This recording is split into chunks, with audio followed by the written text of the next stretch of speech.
Good morning, everybody. Today is probably going to be a little bit of a longer video without actually knowing it, but I want to cover a little bit more of the details of what I am using to get my health back on track. And it's a dynamic thing. It is what it is to start with, and then in the process, obviously, it changes because I learn new things. One of the things that I've learned within the last few weeks is a bit more about oxidants and antioxidants.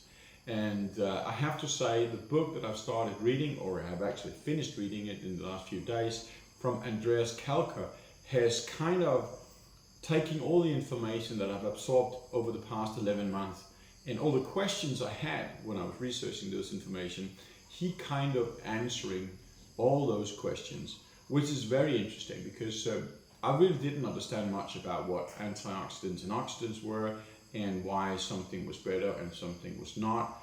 And basically all my supplements, to a certain extent anyway, is based on antioxidant, which is supposedly the best way to go.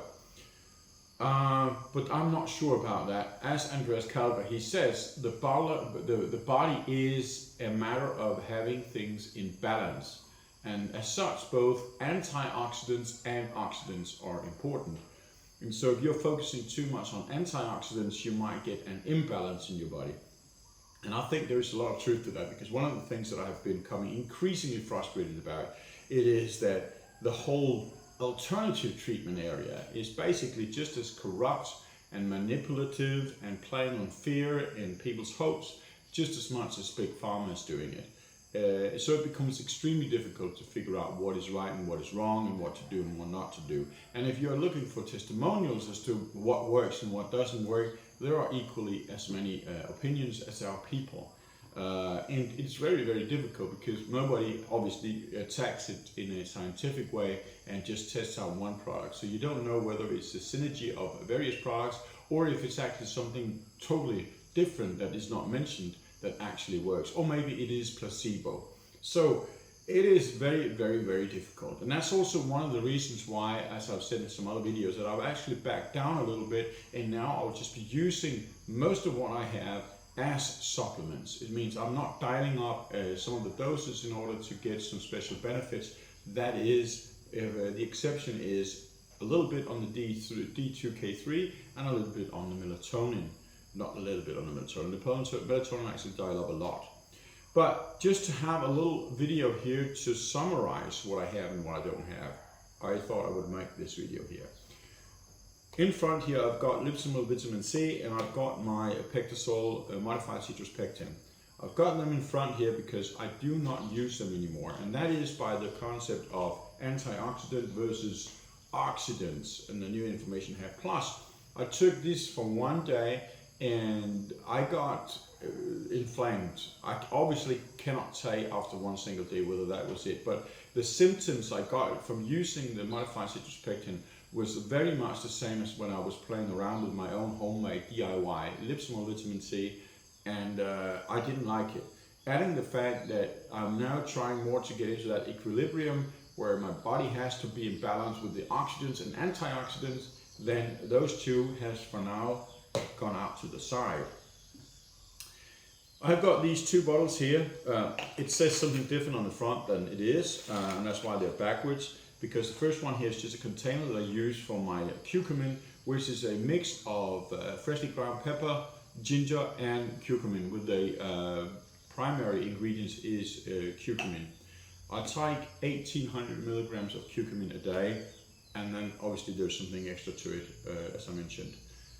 This bottle here, that is Mangkut, that's the Thai word for it. Mangosteen, that is the English one, which is, has some good properties. Now I ain't gonna get into all the properties of these different products, then the video is going to be too long. Just mentioning what I have, and then you can Google it and see what you can get out of it. I did stop with the Mangosteen for a while, but further research really convinced me that that's probably something that I should maintain. Then I've got broccoli powder here, and I usually just ate broccoli powder, but I came around some information saying that if you're cooking the broccoli, which I always do because I don't like to eat raw broccoli, then you're actually destroying the active component that you need in broccoli to combat cancer. So I had to opt for some capsules, and I make my own capsules. If there's any interest to that, I can show you how I'm doing that. It is super easy, and it makes everything so much cheaper because you can buy bulk, you can buy the powder, and instead of paying top dollar for somebody in a fancy little jar here, you can make it on your own. Then I've got my quercetin, that is just added support for my immune system. And I've got pomegranate. Everybody who has been into the prostate issues knows that there are a few products that are really in the forefront of handling it, and one of them is pomegranate extract that I have here. I also do drink some extract juice when I can find it on offer. It's very expensive, so only when they do have some special offer thing I buy them in bulk, and then I use that. I've got the new addition is vitamin B12. Don't really think I need it all that much because of my diet, because I get mine from the red meat, for instance. But it's always good to be sure that you're not on the wrong side of your supplement. So I have that 1 tablet a day. Saw palmetto, that is the second one, which is very well known to be good for prostate cancer, or enlarged prostate, BPH, benign prostate hyperplasia. And so I opted out of that one for a while, but I got some increasing issues, and I realized that that might not be the best thing. So I got this one here, which is 240 capsules and 3,600 milligrams a day. That's 3 capsules at 1,200 milligrams a day per time per capsule, which is a much higher dose than I used to have. I think it was like 540 milligrams per dose per tablet, and I had to eat 5 of them every day. So it was slightly less, no, not slightly, quite a bit less, but the per capsule was even less, and then you have to take it 5 times a day. Then I've got my vitamin D3 K2. Recommended doses is 1 tablet a day if you're just doing simple maintenance. I do take 2, 1 in the morning and 1 in the afternoon, so that is double up, and that is the 5,000 IU, I think. Yeah, IU 5,000, 120 milligram K2. Always use the combination, that's what I've been advised. Never just do the vitamin D3. Then I've got these ones here, and obviously I can't say for sure, but I actually feel like since I'm starting taking black seed oils in capsules, that, and this one is specifically the 5%, I'm feeling like some improvements. I no longer have to wait for a long time before I can let go of my water, and the water is flowing fairly okay. So that one I'm actually thinking is working better. I just today, not just today, but a few days ago when I went down running in Pattaya, I had a friend of mine bringing my second batch of black seed oil, and among those I've got this one here, which are the 20%. This is a 5%, and the one I used prior to getting these were a unknown percentage. So these are really strong, and that is the TQ, that is the active component in here, that is at the 20% level. And I've not started this one yet. I will start it today. Looking very forward to see the effect. Then I got melatonin. I use what some would call a super high doses. In Thailand, you can only buy the 2 milligram tablets, and they cost a fortune. But as I mentioned in another video, I got a friend bringing some in for me from the US in powder, and that means now I can make my own capsules, and I have 350 milligram in each capsule, and I take 3 a day. 2 in the afternoon, and 1 in the afternoon and 2 about an hour before bedtime. So I'm at 1,050 milligrams of melatonin, or about 1,100 milligrams of melatonin a day.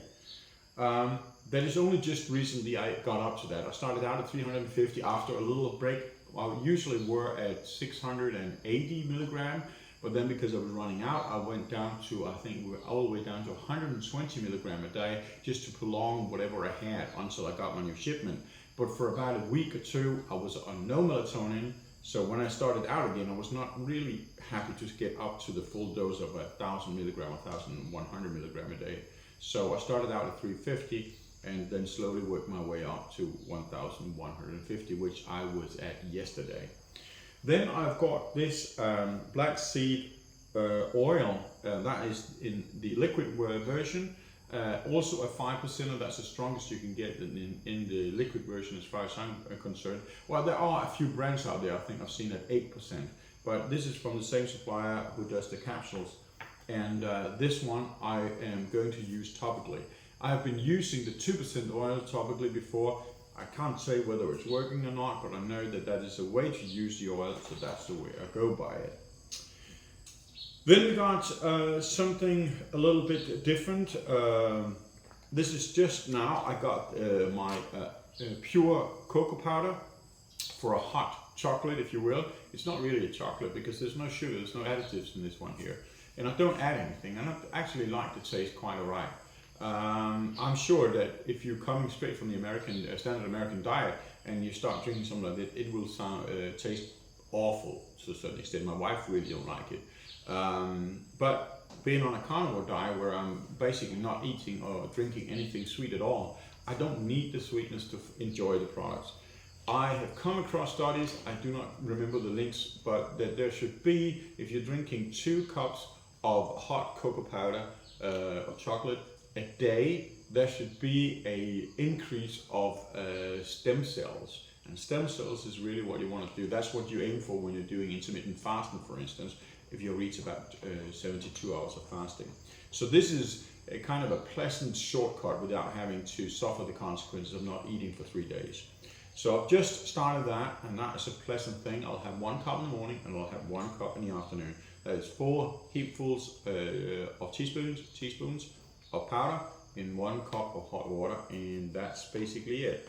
Now I already had my cocoa beans here, and obviously just chewing down 5 cocoa beans a day has been something that I've been practiced on and off. Usually I also just add them to some smoothie if I do that, but I'm very inconsistent with it. And it's not all that pleasant to eat them just like that. So having the pure cocoa powder here is much easier. I know I could probably just grind this up if I have a way to grind it up, but I never got around to that. Then I'm still on my soursop tea. This is soursop leaves from a tree. I already have a few plants out here planted for the future use. It's a very pleasant tea. I really like it. I'm not a big tea fan, but this one is a good tea, especially cold. So I'll make a full jug of that, and I will have 1 glass of that in the morning and 1 glass in the afternoon as well. Again, if you want to know the properties of soursop tea, then take a look at the research for it. But again, this is also something that's very well known to be good when we're having BPH. Then we're talking my electrolytes. Every morning I get 1 bottle of electrolyte. That's just to make sure I get all the essentials that I need. And I had a friend of mine bringing in this Bayer Gold mineral salts, sea salt. Supposedly one of the best, if not the best on the market as it is right now. Absolutely clean of all impurities. And it's got about, was it 90 or 92 trace minerals that our body really benefits from. There are obviously people who argue that they are so small, the trace minerals, that it doesn't really make much of a difference. That might be true, but then let's just take the placebo effect. And secondly, even though it might not make a big impact, even a small impact might, in conjunction with whatever I'm else doing, make the difference. In that mixture, where the primary product obviously is the salt, I also got magnesium citrate, which I mix in, and potassium chloride. And for easy recovery after exercise, I use taurine. So that's all mixed up in a small container. Usually I have something like this. When on my trip there's like 50 grams of homemade electrolyte in this, and then whenever I go somewhere and I feel like I'm a little bit of lack, then I just add that to drinking water. I might buy in 7-Eleven, or I'm sitting in a restaurant and I have myself a soda. I'll just dump a teaspoon or 2 of these homemade electrolyte in the glass, and I'm all good to go. So that is my supplements. For the next video that I'm gonna be making, that's gonna be very interesting, because in that video I'm going to use these 2 here. Now, these 2 here is not usually something that you would consume. I understand that, but then we're back to the book of Andreas Kalka. This is sodium chloride, not to be mistaken with sodium chloride, which is just salt. This is sodium chloride, which is used to disinfect waters, drinking water I might add. It's also used for a huge range of other things that's got to do with the body and health. So although it is predominantly used to clean swimming pools and all that, then it does have some properties that we can use for our health. Then it is hydrochloric acid, and if you mix these two, you get a very interesting cocktail that should have some really interesting impact on health. But that is for another video to talk about. So that's just basically to sum up how I'm doing things right now. Dialing down on my supplements. I mean, there's a lot of supplements here, so it's not like I'm cutting it out, but I'm using it to support my health. But let's get back to the topic of oxidants and antioxidants. I think it's a very interesting conversation, and I haven't been looking into it into so much depth that I can come up with a lot of different research and links to those, but I can reference to the book of Andreas Kalka that gave a little bit more insight to it. As he says, we have been sold the idea that antioxidant is the big thing, but the reality of it is the most abundant oxidants that we are surviving on is oxygen. And that's from the very moment that we're born and we leave the womb of our mother, it is breathing. And we need oxygens, and oxygens is the combustion engine. It's like, he says, it's like a fire. If you do not have oxygen, you cannot have a fire. And that's the same way. Now, the reason why antioxidants have a place is obviously because we need that balance between oxygens and antioxidants. But as he very rightfully pointed out, is that it's not all of us that are running a marathon every day. And by running a marathon every day, you're breathing excessively compared to somebody who's just sitting in the couch for the whole day.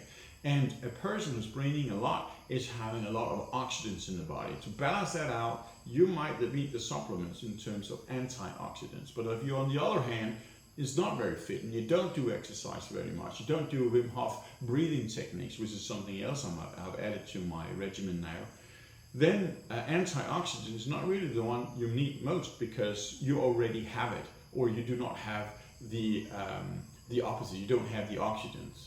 And I think that explanation makes a lot of sense. As he very simplified said, who is the healthiest person? The one who runs or the one who just sits on the couch and doing nothing? And obviously the one that runs is it. But the one that runs has a higher level of oxidants than the one that sits on the couch.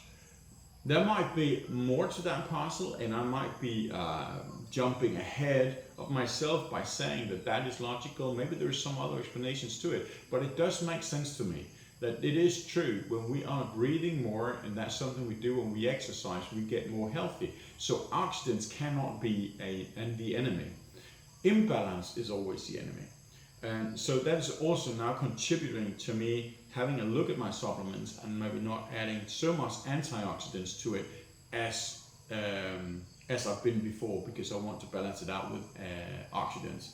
His theory is that by adding oxygens to the cells, you will change the pH value in the cells, and in turn you will also kill cancer. Which brings me to another topic that has always been my question, and that is the whole idea with alkaline.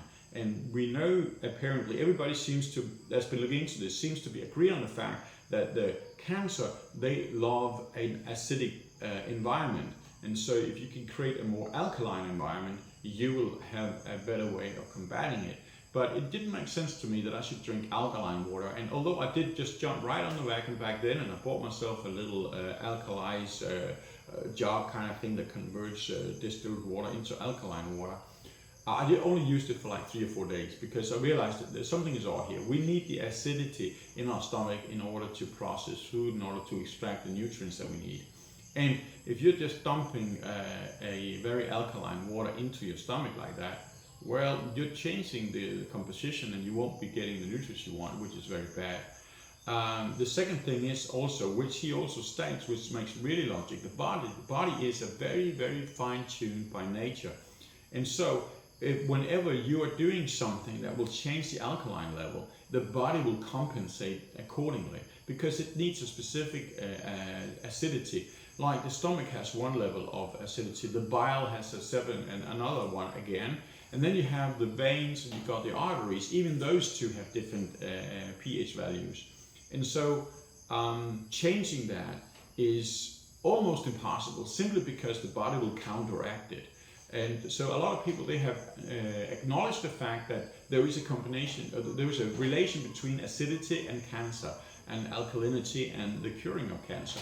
But they're attacking it, as far as I can understand now, the wrong way. They're doing it with alkaline water, which is counterproductive really, and they're doing it by eating so-called alkaline foods, alkaline vegetables. But that one didn't make sense to me, because if the right diet for human beings is a carnivore diet as an optimum diet, then alkaline food, which is predominantly various versions of vegetables, doesn't really make much sense. Now I understand that my understanding of the perfect diet is not a full-on carnivore. It is a ketovore without the carbs, and yeah. So you could have like 20%, in my book anyway, vegetables. And in those you could choose the alkaline thing, but as it's been stated in the book of Andreas Kalga as well, you gotta eat an enormous amount of food for that to have any impact at all.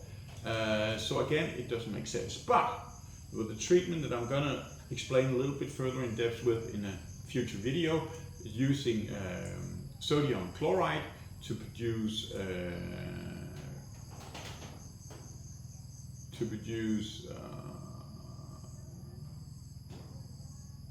chloride dioxide. Sorry, my brain just went blank there. To produce chloride dioxide, CD. When you're doing that, then the treatment is handling the alkaline level and the acidity level on a cellular level. But more about that later. I'm absolutely thrilled with that. I'll see if I can figure out how to link to that that book in my video here. But if not, try to look it up, see if you can find it. There's a book, it's called Forbidden Health, and I really like it. One of the things I like it is that he has got links that is circumstantial evidence in many cases. Like for instance, how can that be a healthy thing? It is, if you're Googling it, the first many hits you'll get, it is that it's very unhealthy and very dangerous and undocumented. But he is arguing very reasonably that there is a reason why it is not documented, and we kind of all know that. If you can make a treatment that makes cancer go away for, let's say, $10, then chemotherapy is all of a sudden a business that will really go bankrupt, and we know somebody who wouldn't want that to happen, right? But again, that's for the future video to see. This is what I'm using. If it's of any inspiration, then I'm happy. If not, well, it is what it is. Until next time, stay happy and healthy.